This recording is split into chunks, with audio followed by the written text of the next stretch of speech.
Pessoal, a gente vai dar continuidade aí na disciplina de gestão de pessoas, né, do nosso curso de administração de empresas.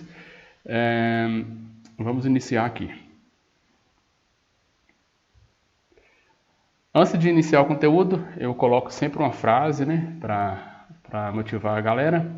E essa frase de hoje é: o sucesso não vem do que você faz ocasionalmente, mas o que você faz consistentemente. Eu comecei com algumas questões para fixar o conteúdo da disciplina passada que a gente trabalhou. Descrição de cargos e técnicas de seleção. Aqui eu trago para vocês uma questão do ano de 2016 da Banco IBFC para análise administrativa. E nessa questão eu coloquei: recrutamento e seleção é o conjunto de procedimentos que visa atrair candidatos potencialmente qualificados e capazes de ocupar cargos dentro da organização. Sobre esse tema, leia as afirmações abaixo e assinale a alternativa correta. A gente viu aí que o recrutamento de pessoal é feito mediante divulgação em veículos que possam atingir o público-alvo. Justamente, verdade. Porque recrutamento você vai divulgar que a empresa está procurando candidatos para ocupar aquela vaga, né? E esses veículos seriam Instagram, WhatsApp, panfletagem, divulgação em modo geral. Então o item 1 está certo. A gente já pode eliminar aí a letra C e pode eliminar aí a letra B. Ficamos aí com a letra A e a D. Vamos lá. Item 2. A seleção de pessoal pode contar com entrevistas a fim de observar se o candidato possui as características necessárias para preencher os requisitos dos cargos. Correto, isso mesmo. As entrevistas é justamente para a gente observar isso mesmo, características, né, para ver se a pessoa encaixa ali nos requisitos daquele cargo, justamente. Então a letra 2, o item 2 está certo. O item 2 está certo. Então a gente pode estar aí, a gente já sabe até a resposta, né? Se o item 2 está certo, a gente elimina a letra A. Vamos lá. Item 3. Os pré-requisitos dos cargos estão disponíveis no plano de cargos e salários da empresa, justamente. Quando a gente vai descrever os cargos, a gente já vai colocar ali os pré-requisitos. Então, a resposta correta é a letra D mesmo. Próxima questão que eu separei para vocês na aula que a gente teve aí da banca do Instituto Federal do Piauí, para o próprio órgão, né? Para o próprio instituto. E 2016 para professor de administração. As dinâmicas de grupo, também conhecidas como técnicas vivenciais, têm como objetivo identificar os candidatos, conhecimentos técnicos da função, desempenho afetivo, estrutura de personalidade, habilidades excepcionais para o desempenho da função ou possíveis problemas de relacionamento, integração social e liderança. Então, nas aulas teóricas a gente viu que quando a gente faz uma dinâmica de grupo, a gente quer ver se o candidato consegue interagir, se o candidato consegue ter, se consegue se relacionar. Se consegue ter, às vezes a gente até coloca algumas situações para ver se o candidato consegue lidar e ter liderança. Então é isso aí, a letra E, que é o nosso gabarito da questão. Uma questão um pouco mais antiga, 2010, mas uma questão importante. Essa é para fiscal, do CRA do Acre. Sobre os testes aplicados em processo de seleção de pessoal, pode-se afirmar: teste prático é utilizado em geral para avaliar um determinado conhecimento ou práticas de trabalho, adequado para atividades técnicas e operacionais. Correto, isso mesmo. Teste prático é justamente para avaliar técnicas operacionais, atividades técnicas e tudo mais. Correto. Então a 1 está correta. A 1 estando correta, a gente já elimina aí a letra D. Vamos para o item 2. Teste de simulação tem a propriedade de avaliar candidatos em determinadas situações práticas do dia a dia. Corretamente, você vai simular coisas do dia a dia. Então o item 2 está correto, você já tira... Não, todo o seu item 2 está correto, né? A A, a B e a C estão marcando o item 2. Item 3, teste psicológico é o instrumento que permite ao psicólogo prospectar, mensurar e avaliar características específicas do indivíduo. Correto também. Justamente, o teste psicológico você vai tentar ver as características do indivíduo. Então a gente já elimina aí a letra C. Ficamos entre a letra A e a letra B. Item 4. Os testes de personalidade são utilizados para conhecer o sistema endógeno dos indivíduos, formado por características únicas que determinam o perfil comportamental de cada um. Gente, essa está correta. Algumas pessoas ficaram na dúvida e questionou sobre o sistema endógeno, mas isso aí é questão de interpretação. O que é sistema endógeno? Sistema lá do interior da pessoa, sistema, né, do interior da pessoa. Então essa questão dá certo, a personalidade, conhecer o sistema interior da pessoa para você traçar um perfil comportamental de cada um. Então a gente já fica aí com a letra B, todas estão corretas, né? Essa questão aqui da Fundação Carlos Chagas, do ano de 2016, da Prefeitura de Teresina.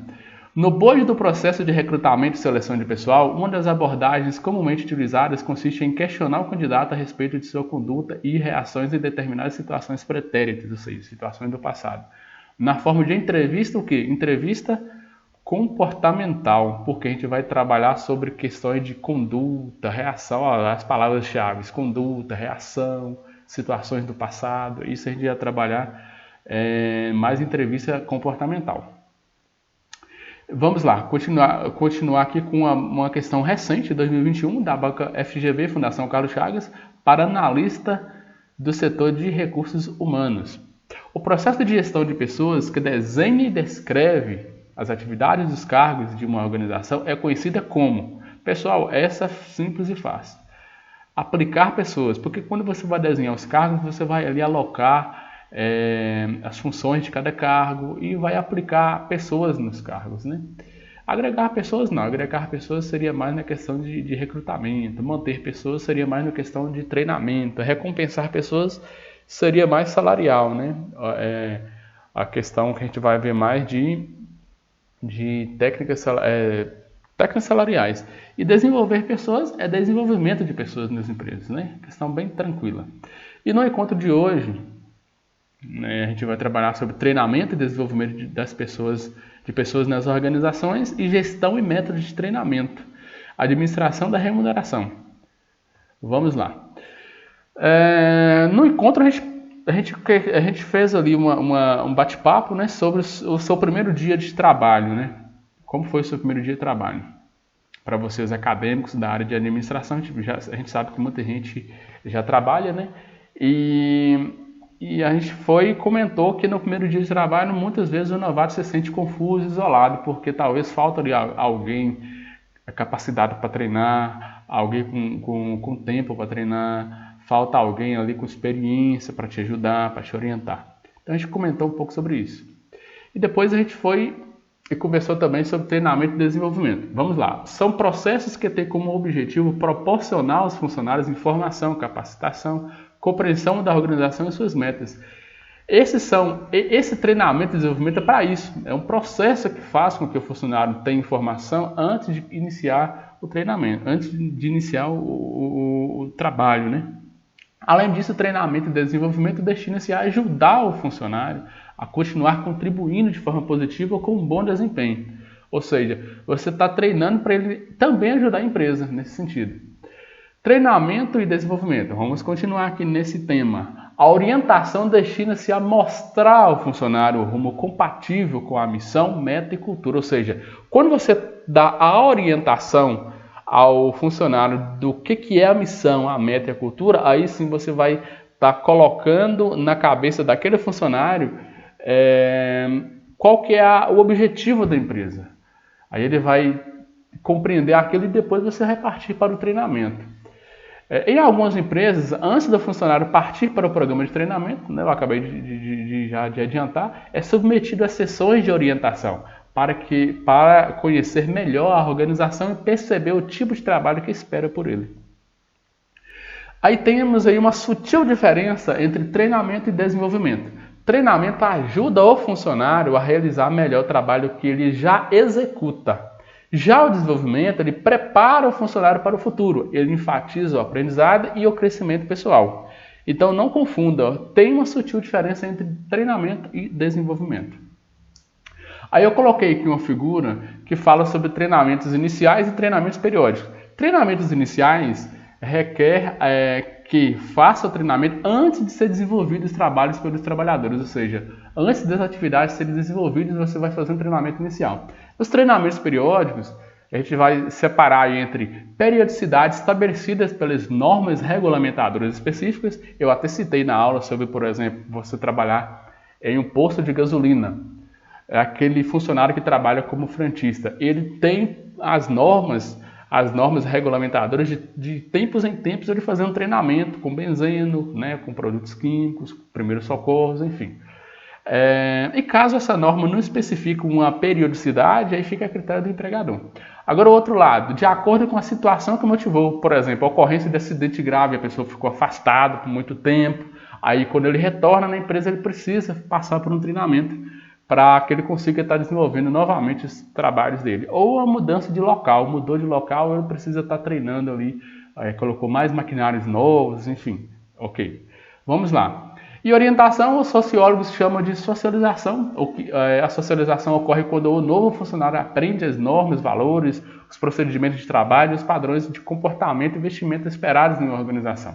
O programa de orientação serve para transmitir mensagens claras e oferecer informações precisas sobre a cultura, né? E colocar aí expectativas, né? Colocar as expectativas da companhia para o funcionário compreender.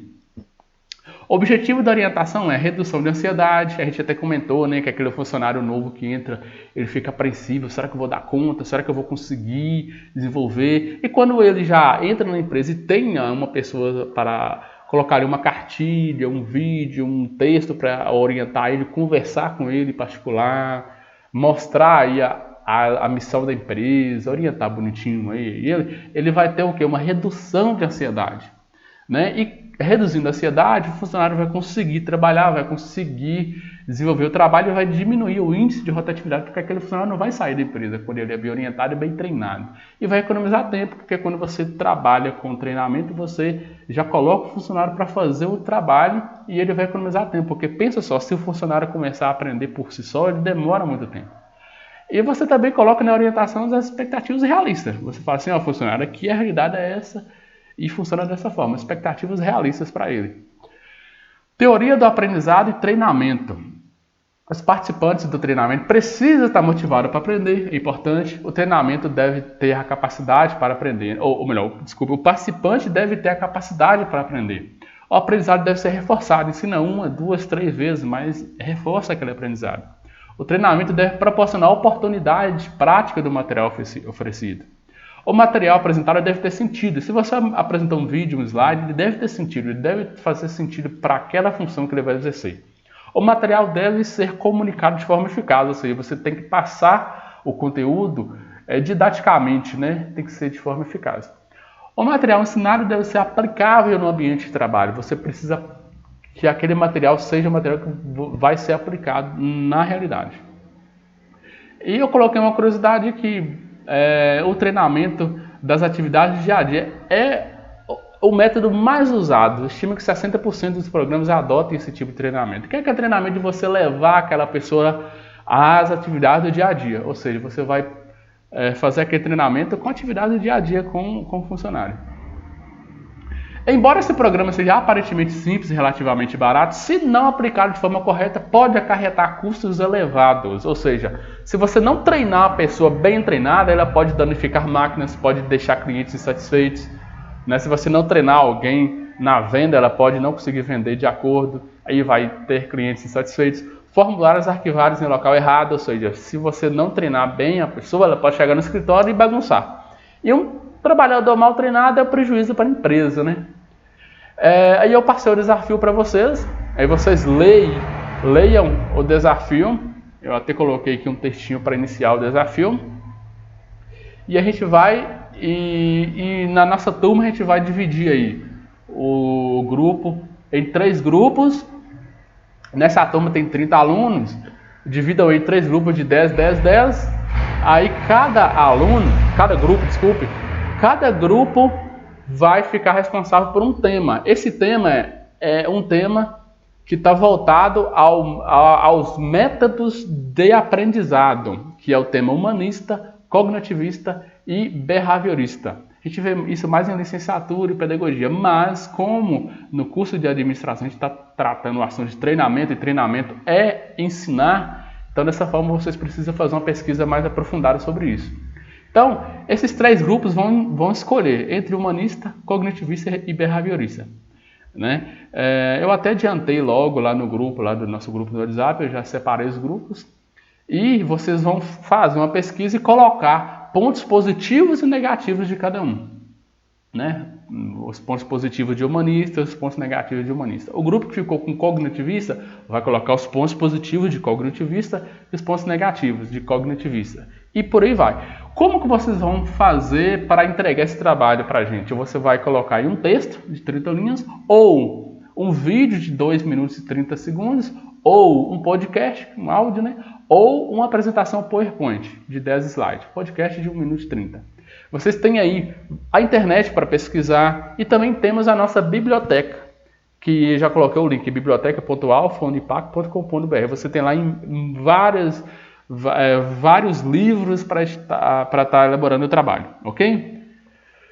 Aí a gente já entrou aí em gestão e métodos de treinamento.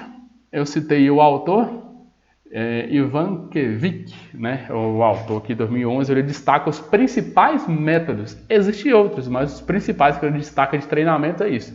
Métodos de treinamento. Né, não confundir com técnicas de treinamento. On job, que é realizado junto ao posto de trabalho. O método baseado em casos, que a gente vai estar colocando em estudo de casos. A representação, também chamada de role-playing. Vivenciais e ou simulações, né? Entre parênteses eu coloquei. E métodos de decisão variados, que vai estar desenvolvendo a capacidade de decisão gerencial. Jogo de empresa, que é simulações para desenvolver a capacidade de resolver problemas. E modelagem de comportamento, que é desenvolvimento de lideranças eficazes. E programas vivenciais. Gente, eu só resumi isso aqui entre parênteses, mas no livro didático de vocês está muito detalhado e eu peço para que vocês leiam na plataforma da Alfa Unipac.